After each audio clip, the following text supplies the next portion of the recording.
Hello guys, welcome to only my talks. ఊహించని multi starrer బాలయ్యతో మరో star hero. వివరాల్లోకి వెళ్తే నందమూరి నటసింహం బాలకృష్ణ ప్రస్తుతం ఉన్న ఫామ్లో ఏ అగ్రకథా నాయకుడు కానీ పాన్ ఇండియా స్టార్ హీరోలు కానీ లేరు. తాతమ్మకల సినిమాతో పరిశ్రమలోకి ప్రవేశించి ఈ నెల 30వ తేదీకి 50 సంవత్సరాలు పూర్తి కాబోతున్నాయి. వచ్చే నెల 1వ తేదీన 50 ఏళ్ల వేడుక హైదరాబాద్లో జరగబోతుంది. అఖండ, వీరసింహారెడ్డి, భగవత్ సింగ్ కేసరి వరుసగా హ్యాట్రిక్ విజయాలు సాధించగా తండ్రి తారక రామారావు వారసత్వాన్ని కొనసాగిస్తూ హిందూపురం ఎమ్మెల్యేగా హ్యాట్రిక్ విజయాలు సాధించారు. అరుదైన రికార్డులతో జోరు మీద ఉన్న బాలయ్య త్వరలోనే ఓ స్టార్ యువ హీరోతో కలిసి నటించబోతున్నారు. ఆ యువ హీరో ఎవరో కాదు, young and energetic star Ram Pothineni. వీరిద్దరికి పరిశ్రమలో మంచి స్నేహం ఉంది. వయసుతో సంబంధం లేకుండా ఇద్దరు స్నేహితుల్లా మసులుకుంటారు. రామ్ నటించిన డబుల్ ఇస్మార్ట్ ఈ నెల 15వ తేదీన విడుదల కాబోతుంది.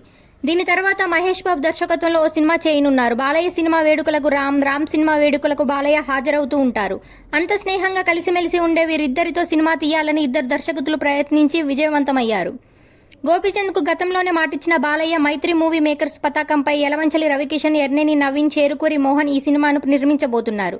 కథ కూడా ఓకే అయినట్లు వార్తలు వస్తున్నాయి. దర్శకులుగా ఇద్దరు పేర్లు వినబడుతున్నాయి. ఒకరు బోయపాటి సీను కాగా మరొకరు మల్లినేని గోపీచంద్. రామ్ బోయపాటి దర్శకత్వంలో స్కంద చేసి ఘోర పరాజయాన్ని మూటకట్టుకున్నారు.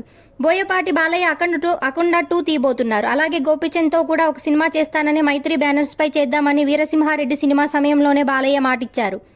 ఆ మాట ప్రకారమే చేస్తున్నప్పటికీ మల్టీ స్టారర్గా ఈ సినిమా రాబోతున్నట్లు తెలుస్తోంది. అయితే దర్శకులుగా వీరిద్దరిలో ఎవరనే విషయం మాత్రం త్వరలోనే తేలనుంది. ఇలాంటి అప్డేట్స్ కోసం సబ్స్క్రైబ్ OMT.